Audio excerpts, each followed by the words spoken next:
19 তারিখে বসছে চ্যাম্পিয়ন্স ট্রফির আসর। প্রথম ম্যাচেই মুখোমুখি নিউজিল্যান্ড এবং আয়োজক পাকিস্তান। তবে টুর্নামেন্ট শুরু হওয়ার আগেই ধাক্কা খেয়েছে কিউইরা। ওয়ার্ম আপ ম্যাচে রবিবার আফগানিস্তানের বিপক্ষে চোট পেয়ে পুরো টুর্নামেন্ট থেকে ছিটকে গিয়েছে লকি। স্কোয়াডে তার জায়গায় অন্তর্ভুক্ত করা হয়েছে কাইল জেমিসনকে, যিনি শেষবার আন্তর্জাতিক ওয়ানডে খেলেছিলেন 2023 সেপ্টেম্বরে। পাকিস্তান আবার শক্তি বাড়াতে চলেছে হ্যারিস রফের জন্য, যিনি চোটের কারণে ঘরের মাঠে নিউজিল্যান্ড এবং দক্ষিণ আফ্রিকার বিপক্ষে খেলতে পারেননি।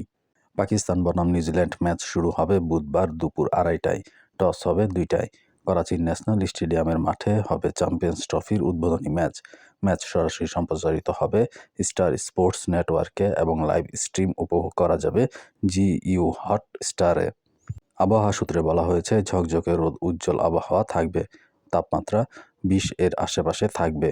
দুই দলের জন্যই যা আদর্শ। করাচির ন্যাশনাল স্টেডিয়ামের পিচ বড় স্কোরের জন্য আদর্শ।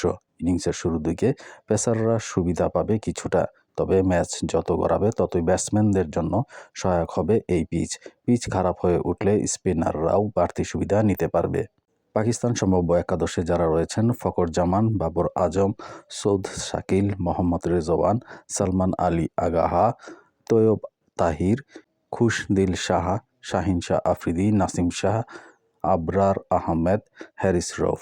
নিউজিল্যান্ড স্কোয়াডে যারা রয়েছেন: William Young, Devon Conway, Kane Williamson, Rachin Ravindra, Daryl Mitchell, Tom Latham, Glenn Phillips, Mitchell Santner, Nathan Smith, Matt Henry, Kyle জেমিনসন।